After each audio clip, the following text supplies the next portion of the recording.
Hello, this is the new LEGO Ghostbusters Ecto 1 and 2 set based on the Ghostbusters reboot movie.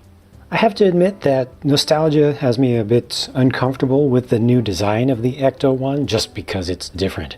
However, that has not had any impact on LEGO's work in building a good replica of the thing. I think this looks pretty good. Misses a little bit just in the center with the window area, but it has lots of really interesting building techniques, such as how they've done these wheel covers here. That's an axle with a stopper at the end of it, and then the red part is a bevel gear molded in red and turned around backwards. Just works out nicely.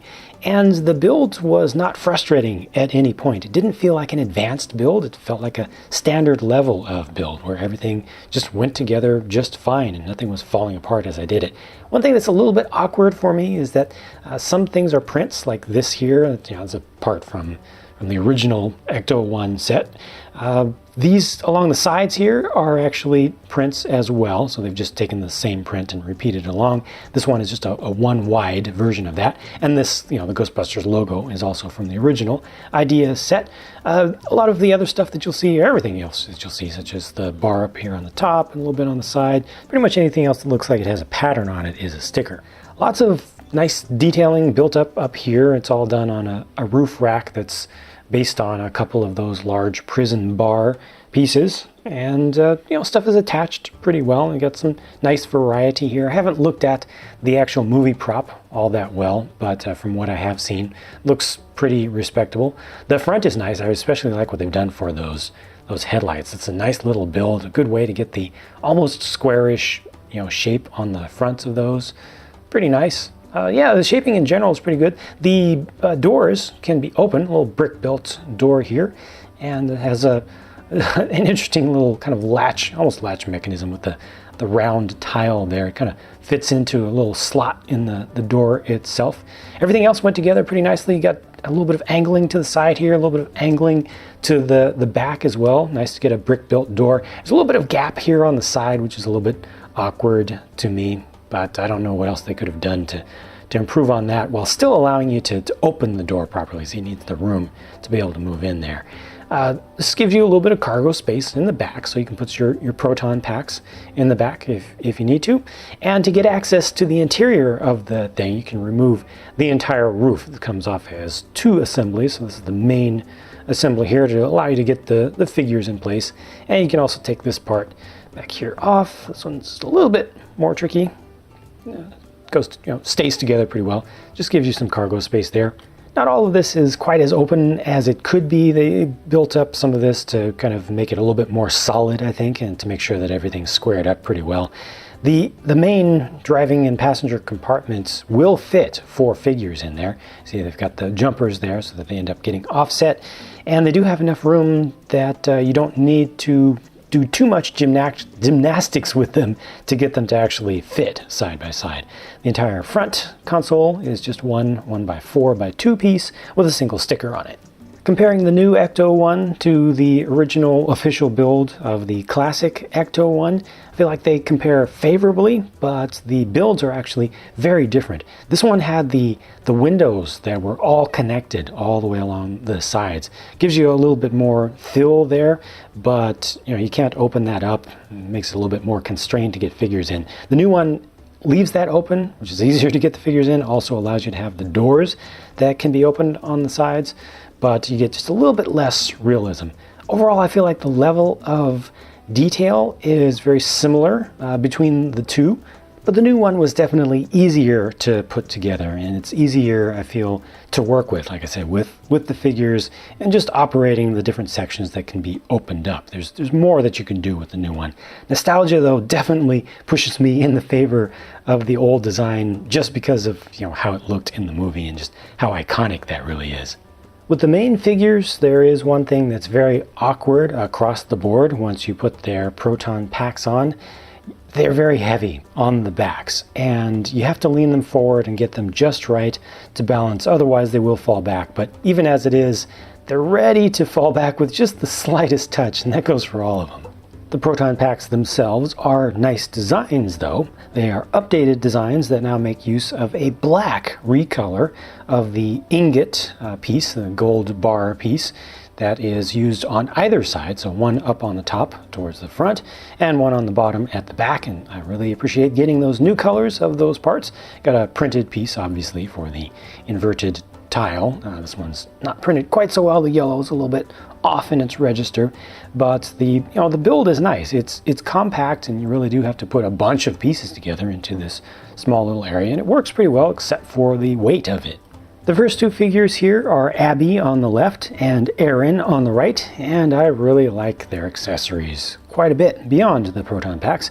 The ghost traps over on the right, and especially with the detector over here on the left that uses that Exoforce hand piece in the trans neon reddish orange color that was previously only ever available in one set back in the day, in the Bionicle days. I'm always happy to see that, but these are nicely put together and make nice uses of parts in a small scale.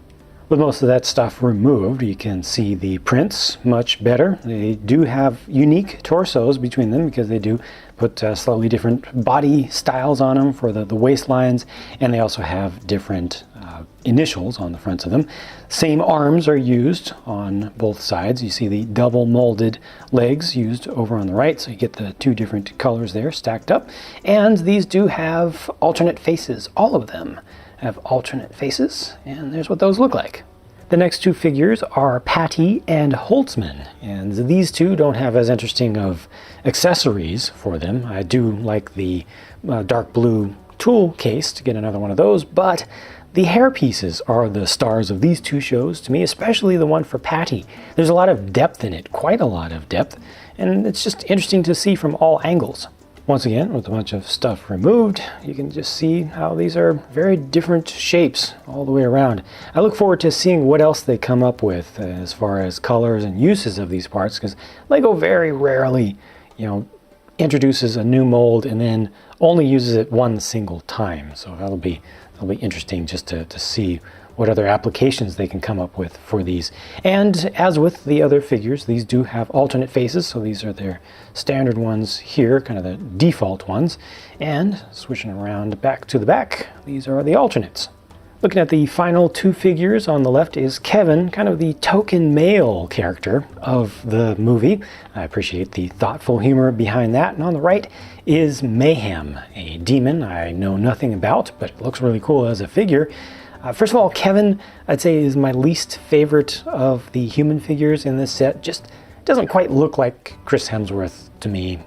Even considering, Legoification, changing up the overall, proportions and everything. I just feel like the other figures look a lot more like the actual characters. My personal opinion.